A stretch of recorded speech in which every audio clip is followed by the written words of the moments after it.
Waterfall, the CCW podcast. Welcome to Waterfall, the water-saving podcast brought to you by Consumer Council for Water, CCW, where we are here to help you save water, save energy, save money, save the planet, save everything, but mostly to save water, where we're full of hints and tips and all sorts of exciting information. It's just me and producer Tom here today. Hello, producer Tom. Hello, Cath. It's a rare pairing. We're rarely together in these intros, for good reason, I think. But it's great to be here. And Mike will be on this episode, I'm glad to say. But before we get there, of course, we want to push people towards the archive, Cath. We want to encourage people to email us, podcast@ccwater.org.uk.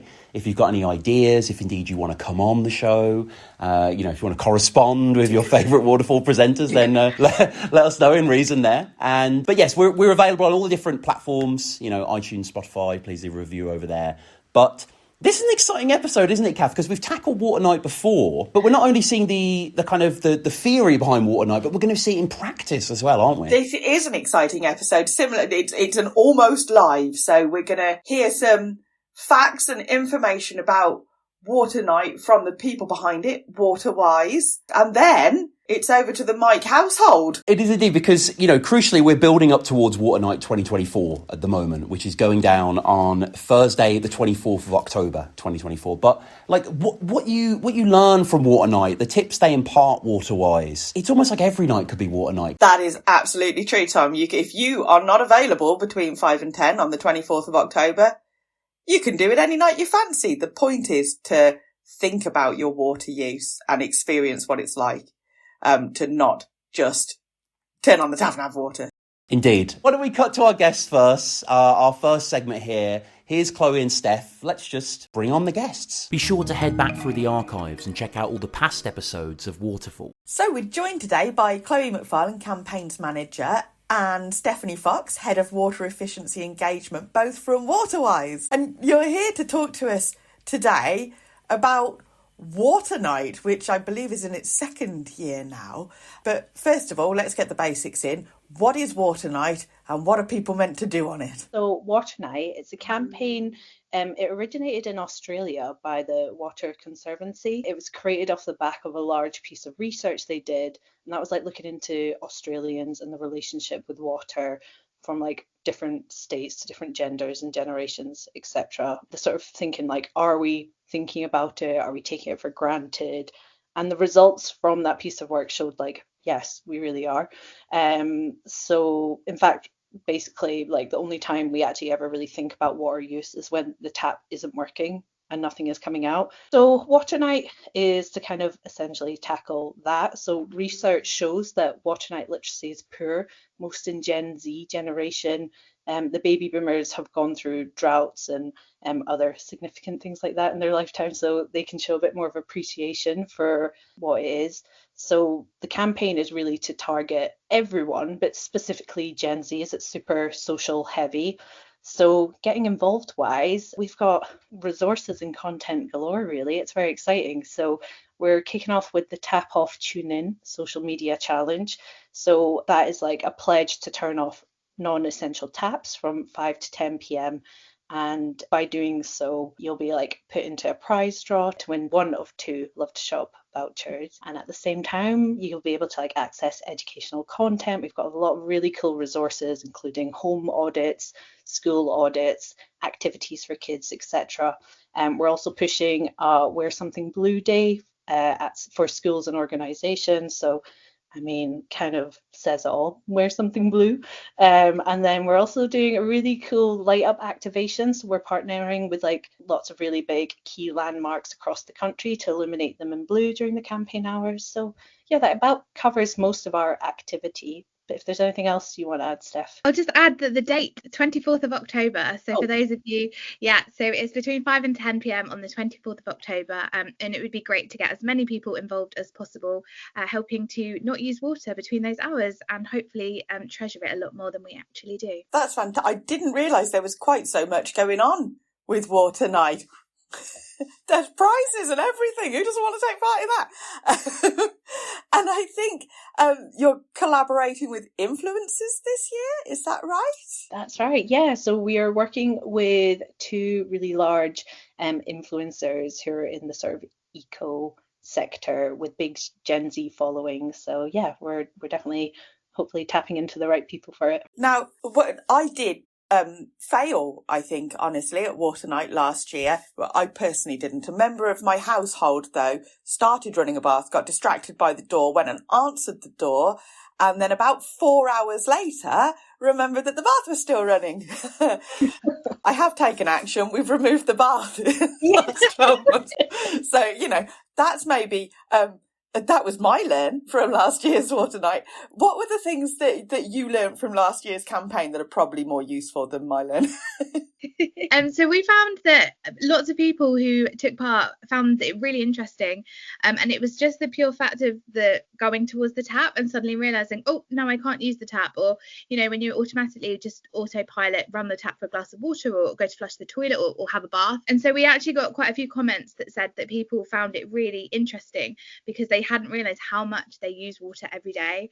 And so I think that was a real key point for us, and it was great as well. We were featured on BBC Morning Live as well.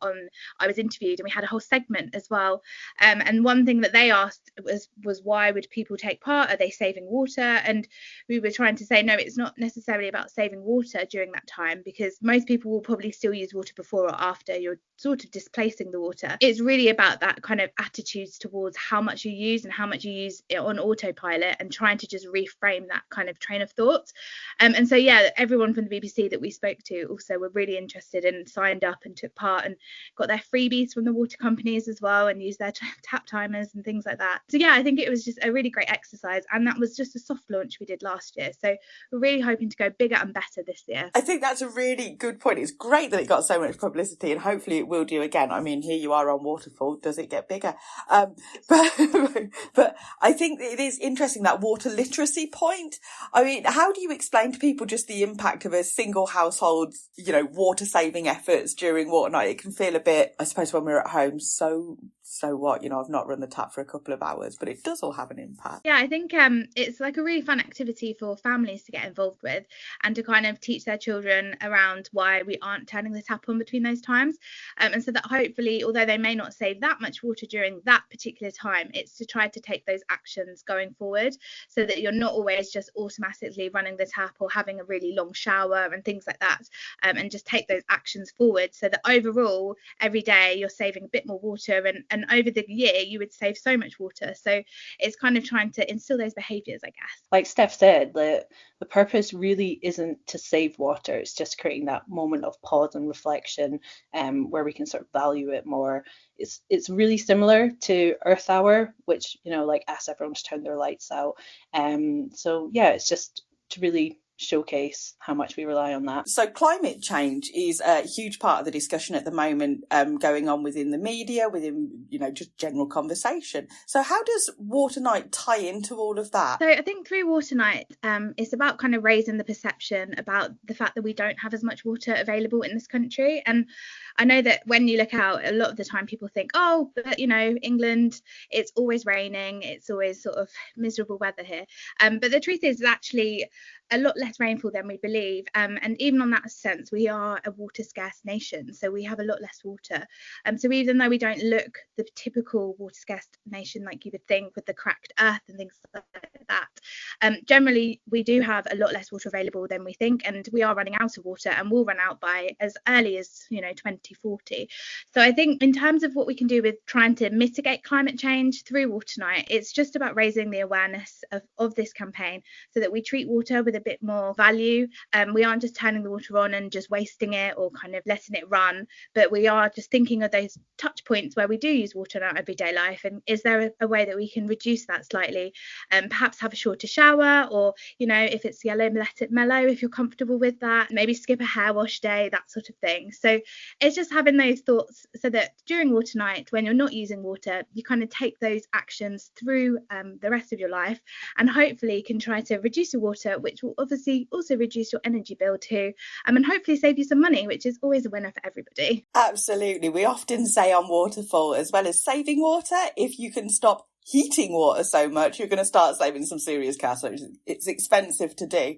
And we've got lots of water saving tips in the Waterfall back catalogue, as well as on our website, and I expect you do too on the Waterwise website. Yes, we have a plethora, so if you want to head to waterwise.org.uk/save water, you'll be able to find many different ones for kitchen, bathrooms, gardens, all areas of your life. Fab, and we'll make sure that we link those below as well for listeners to read in the show notes. Do you find that as you're talking to people about water night and kind of spreading this, as you say, just it's that pause to be more aware, are there like some common misconceptions that the public has about water use in the UK that you often come across? Yeah, definitely. I think especially with the summer we've had with all the rain, a lot of people think it's this resource we have endless amounts of, and it just really isn't the case at all. So I definitely think it's a thing we take totally for granted. It's been really interesting joining Waterwise, because my previous background was with creative agency, like B2C. So the water industry is fairly new to me. And myself, this has been such a journey, like learning, and it's really like fired up this passion to be like, we have to tell everyone. Like, it's such a vital resource that we really need to think more about. Absolutely. Yeah, I think certainly we did some research a while ago, and we cover it here. We'll be asking you at the end about people's personal water use. And it is surprising how little water people think they use compared to what we do use, and how much water people think we have. As you say, the summer certainly hasn't helped, but how much water people think we have in the UK compared to what we really have, which isn't that much. And I think you touched on it earlier, Chloe, that water night actually is an Australian idea, which I suppose in our minds is a lovely, hot, sunny country. But are there things that you've had to adapt from the original idea to kind of make it more relevant to use here in the UK? Yeah, it's a really good question. So in terms of, we have the core theme, which comes from our friends over in Australia. However, the activity itself, we've had to reproduce. So that sort of comes in two strands. So a lot of the content, as in the social media challenge, we've kind of come up with that. That's our standalone activity. Resource-wise, we have some brilliant kid activities on our website. However, we've had to readapt it all to be UK facing. So there's a lot of koalas and things like that. So we've had to get some nice British ducks on there and stuff.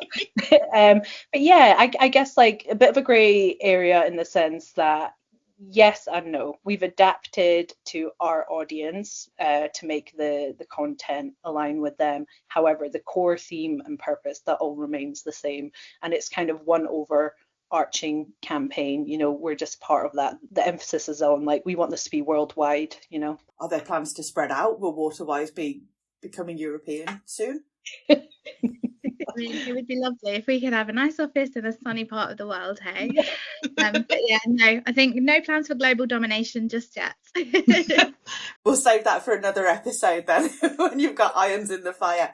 Just going back a little bit, you were talking about the landmarks that are going to light up in blue, which is just amazing. How did that come about?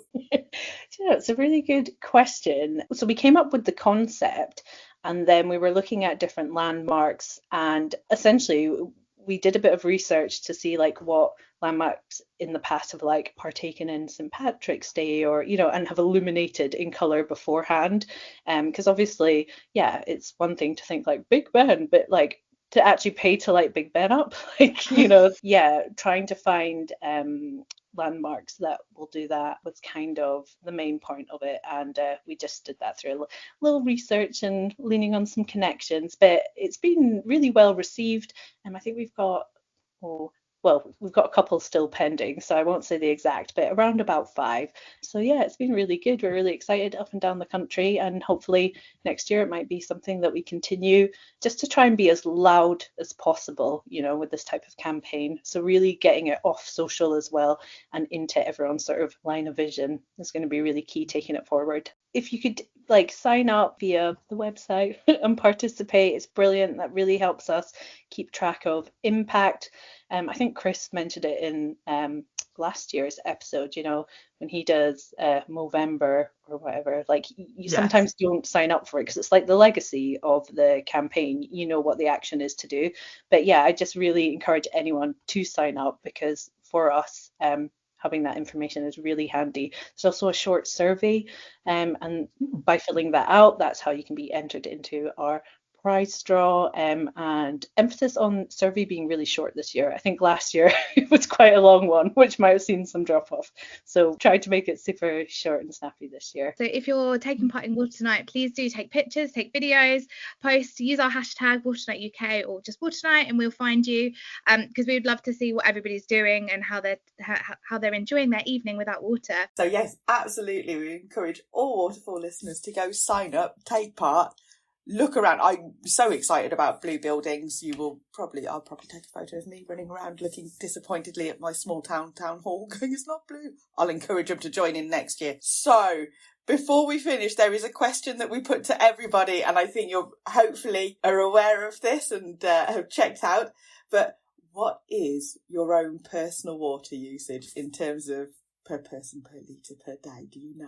So funnily enough, we had to work this out recently for our at Waterwise, because we like to keep track of our kind of energy and water use. So I actually had it to hand, having scoured through 12 months worth of bills. My water use is 42 litres per person per day, and I'm pretty impressed with that, because I also have a 3-year-old who loves a bath, so I make sure he has a very shallow bath, and I'm probably a bit mean, but yeah, definitely banging on the door with a husband in the shower as well. So yeah, 42 litres. Wow, that's impressive, Stephanie. Well, mine isn't as quite as good as Steph's. I'm at 67, but with intention to continue to go down. So since coming into the water industry, like I said, it's been it's like a totally new world for me. So I'm become a lot more conscious. I definitely can say it'll be a massive go down from what it was the previous year. Definitely was a long hair in the shower type of gal. So yeah, definitely cutting down on that. Cut my hair short. Top water saving tip: cut your hair off. My shampoo is your friend. It's good. Well, I think you should both be proud. I think the average is 146 litres at the moment, so you are hugely below that. So you work at Waterwise, don't you? You're clearly in the right careers. Well done both. Well, thank you both so much for coming to talk to us today. I really hope that Water Night continues to grow and grow, and that we see people joining in, actually thinking about it, having that moment of pause and recognising just how much we take the water that we have as a given, really. As you say, people tend to notice it when it stops coming out of the tap, rather than when you're just rinsing your glass 3 times before filling it up, etc. So there's so much that we can do. But it's been an absolute pleasure. Thank you both so much. Thanks, Thank Catherine. you. This podcast is brought to you by CCW, the voice for water consumers. So I think we all probably learned lots of interesting information there from Chloe and Steph about the purpose of Water Night. Now, let's see what it's like in action. Over to Mike. A night without water, that's what we are doing. It's Water Night in the Keel household. I've managed to cajole everyone to do it. So there's 5 of us doing it. But not everyone wants to talk in the podcast. Now, I can't understand that. I cannot comprehend that. But I'm joined by a very special guest. It's probably Waterfall's #1 fan. It's Maddie, who is 8 years old. Hiya, Maddie. Hi. So you're looking forward to doing Water Night? Yes. And how much do you love the Waterfall podcast? Can you just confirm how often you listen? Every night. And where do you listen to Waterfall? In my bed. And does it make you fall asleep? Yes. Well, there we are. A ringing endorsement of Waterfall. But we are doing Water Night. That's 5 hours without water. It's just gone 5. I can confirm no one's been touching the taps since 5 o'clock. Maddie, what on earth is Water Night all about? It's about not using water because some places don't have water and to show how much water that we have and how important it is. Very good. Do you think that water night is going to be easy? No. What do you think is going to be the hardest part? Now, bear in mind, we haven't had to make any sacrifices yet. What's going to be the hardest part? Going to the toilet. Going to the toilet. Well, we'll report back later. Good job. This is audio only. So we're over an hour in. In fact, we're an hour and a half in. I think it's been pretty easy so far. How have you found it, Maddie? Hard. Hard? In what way? Well, when I go to the toilet, I just want to relax. What do you mean by relax? Like, I don't have to worry. I have to think about not having to flush the toilet and not having to wash my hands. So what did you do then? Not flush the toilet and use hand sanitizer. That's stinky. Stinky. But you got nice fresh hands. Yeah. Now, I'm hoping that we'll have more than one participant in this shenanigans in the house to help share their experience of water night. Now, Grace, who's 10, is also taking part. Grace, how have you found it so far? Easy. Why is that? Because I've not needed to use a toilet. What about anything else? Have you had a drink of water? I had a drink of water, but we have a jug filled up, so easy. Oh, easy peasy so far, according to Grace. Okay, we are 2 hours in. It is 7 o'clock on the nose. Maddie, how are you still finding it? Fine. And how have you been finding it, Daddy? I've got one word. Apples. What do you mean, apples? Apples? Well, you and your sister Grace wanted apples. And I went to get the apples from the fridge and I went to wash them. And then I thought, I can't wash them because I can't use the water. So normally I would give the apples a quick rinse. And it's little things like that make you realise just how often you use water. We're into hour 3 now. And a few people have used the toilet. So it was high time it needed flushed. But bit of a problem there, Maddie. What did we do? We filled up a watering can from the water butt, which holds like dirty water, and poured it in the toilet, and it got rid of all of the stuff. So, Maddie, what's the weather like at the moment? Wet. So, getting the water from the water butt was it a pleasant experience? No. And did a certain adult make a bit of a mess when he took the watering can to the toilet? Yes. Where did the water go? Everywhere. So some of it went in the toilet and some of it went Around it, the toilet. And all over the dining room floor. Yeah. So it's 9 o'clock, hour 4 of our water night adventure. And for little people, particularly one, it's the end of your water night because Maddie's now tucked up in bed. Now, what do you do before you go to bed? Brush my teeth. How did you cope this time then? Bad. Bad? Why? Because I have to use the tap to rinse out the toothpaste in the sink. But I couldn't do that because it uses water. So instead, we had to use a cup that we already used before and had to use that to rinse it out. So you managed it though. It was just a bit of a pest. Yeah. Yeah. Now, Grace is rejoined us and she's got a little confession to make. Don't you, Grace? When I went to the toilet earlier, I'm used to going up to the sink and turning on the tap. So when I went to the toilet, I went to the sink and turned on the tap. For how long? For a second at least. And then I realised. So when you realised, what did you do? Turned it off. Excellent. So, water night, it's been fun. I really enjoyed it. Maddie, before you get tucked up in bed and turn on Waterfall to help you go to sleep, what have you learned from doing this? That you use water more often than you think. Very good. We sure do. Like washing an apple. And Grace, what have we learnt? What have you learnt? That we take water for granted. Very good. Look at that. So, water night, though, hasn't quite completed because there's still 1 hour to go. But let's hope it's an hour of peace and quiet when Maddie dreaming away to Waterfall. So it's gone 10 o'clock. That's the end of water night. We have all absolutely loved it in this house. Grace and Maddie really got stuck in. They all enjoyed it, but everyone in the house did it. We learned a lot. we will appreciate water a bit more, and we'll probably change our behaviours a bit more. And what's been interesting is since the kids went to bed, I had to do a couple of chores, and one of them was put the bins out. And all I wanted to do once I put the bins out was give my hands a good old wash with warm, soapy water. But of course I couldn't. I've been using hand gel, hand sanitizer, and it's fine. But you know what? It doesn't really cut the mustard. And that's one of my personal learning points, just how much water. It's not just functional. It makes you feel better as well. You know, I will feel better as soon as I've stopped talking now and go and give my hands a really good scrub. So you know what? Water night has been fantastic. Not just for the kids, but for me as well. I've enjoyed it. It's made me appreciate water more. And I thought I valued water a lot beforehand. So I would recommend it for everyone to do. The human body is roughly 60% water. This podcast is 100. So there we go. A lively evening in the Mike household. Lots of fun there, and an insight for all of us, I believe. But most importantly, there they are, saving water. I think first thing that I'd like to remind Waterfall listeners is to sign up. Go to waterwise.org.uk, put yourself down, try and win some prizes.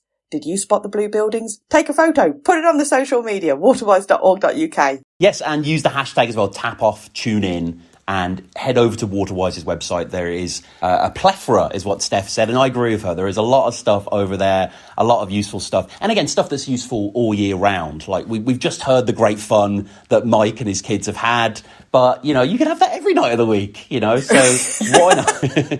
Go over there and, you know, maybe one day you could reach that mythic number that Steph was at there. That was quite incredible how low she got. It really was, yes. Some aspirations have been set over here. I know what I'm aiming for now.